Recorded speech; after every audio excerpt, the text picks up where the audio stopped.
What we are doing there is we are advocating for all young people outside politics to have a voice in this country. I'm about to say things that are very sensitive now. It's very hard for you to be an active citizen if you don't have the platform to exercise leadership. I emerged out of the problem. Yes, I did not cause the problem, but we needed that environment to be there for us to emerge as what we are now called as heroes. If there wasn't any looting, I wouldn't have to defend Maponyamo.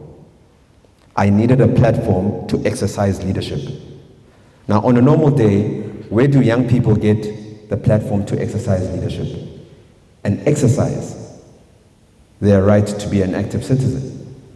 Now, what we've done, we've created this platform called the Young People's Government of South Africa.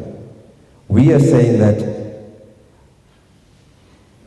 all young people in South Africa will have a voice, because through us, your voices will be amplified.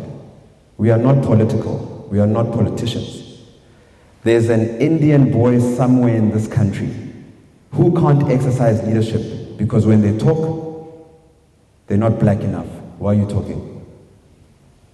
There's a brilliant white boy, white girl in this country who can take this country forward. But they don't have the courage to talk because, no, your parents are racist. I'm saying things that would normally not be spoken of in this school, but at some point you have to leave the school and face the world for what it is. Now, if people like myself and other young people who are not political cannot create the environment for you to be active citizens, you will not be active citizens, even though you want to be active citizens. So the role that we're playing now that is very selfless is that we are putting together a platform for the colored boy in a colored community to rise and have a voice equal to a black boy, so that together as young people we can take this country forward. We need to, as young people, make sure that we come together and take this country forward. We do not have a choice, guys. No one will be as upfront as I am when it comes to this topic. We do not have a choice. Young people need to hold hands and take this country forward. That is our greatest responsibility right now. We need to all go home and look at our parents and say that we are not going to inherit the hate. We are going to come together and find a common ground as young people and take this country forward. We're going to cultivate an environment where it is possible for everyone to become an active citizen in this country. Because I will tell you for free, a lot of people think that racism is only on the white side. We grew up as young black people being conditioned, whether they knew it or not, being conditioned and reminded that, white people, you must be careful of them. Be careful of what? Young white people were also conditioned one way or another that, these black, we're always conditioned to entertain the difference. Now I'm here, if nobody's going to tell you, I'm telling you now that the future of this country depends on young people to all become active citizens, and it all begins with us uniting, finding common ground to take this country forward.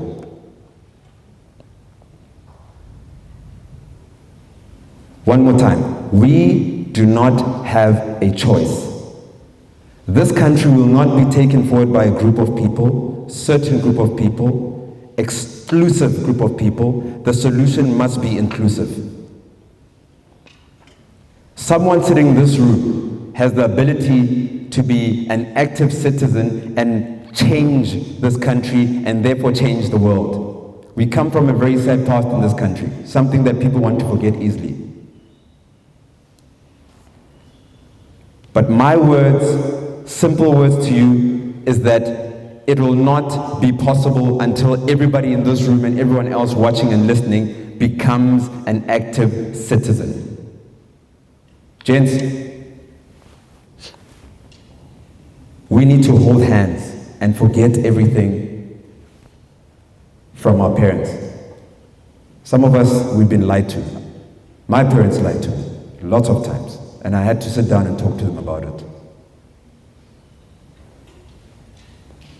Your parents lied to you. And when I say your parents, not your direct parents, people that are older than you, they lied to you plenty times. Politics profits from that division. No one is going to tell you that.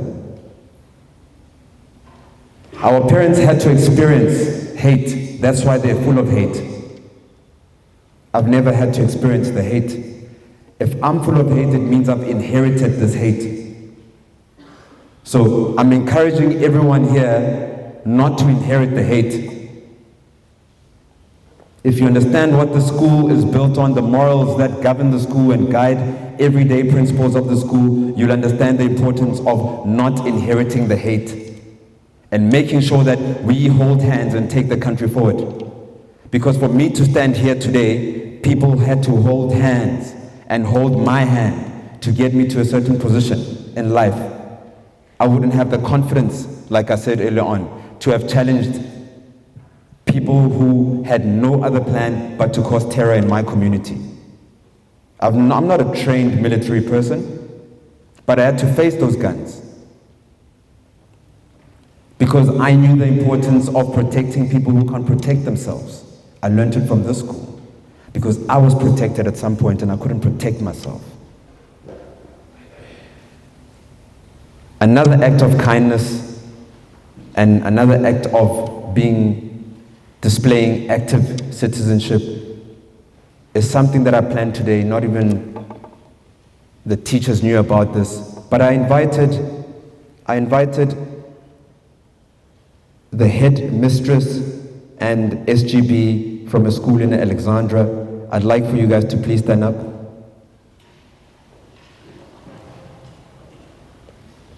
Thank you for coming. Thank you. The reason why I've invited them is because me and another old boy from the Jurisic family, please stand up, Julio. Thank you. We decided that we're going to display serious responsibility after an unfortunate incident occurred in Alexandra a few weeks ago. Had you guys heard about a student being stabbed in the school premises and dying and passing away? That's not the first student. That's not the first student. And I don't want to isolate the school. In townships, nearly every month there's an incident of a student being stabbed, student being introduced to drugs because the schools are not safe. So as St. David's Old Boys, we got into a discussion and a conversation and said, instead of talking about it like everyone else, what can we do about it? We then decided that it might be important for us to contribute our time and resources to build a wall so that the school can be as safe as St. David's, because that school is 10 minutes away from St. David's.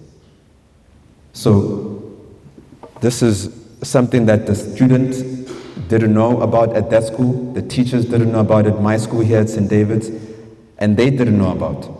I've invited them here to present the news to them that as St. David's Old Boys, we're going to find it in us to ensure that when schools return or before the end of this year, that school will have a wall and will be as safe as St. David's. And that's active citizenship displayed by St. David's Old Boys. I know that the brother and the cousin of the boy that passed away is here. And what we're going to do on the day when we unveil the wall is we're going to name the wall after that boy who was stabbed and passed away on the spot at that school. That's an act of kindness and a display of active citizenship. We might not be remembered for this particular contribution after a year or two, but that boy will be remembered forever because the wall will have his name forever. So I'd like for all of us to please give a big round of applause to the Jurisic family for helping to make this possible so that that school is safe. It's just as safe as St. David's, and that we remember the young man who passed away. Sure.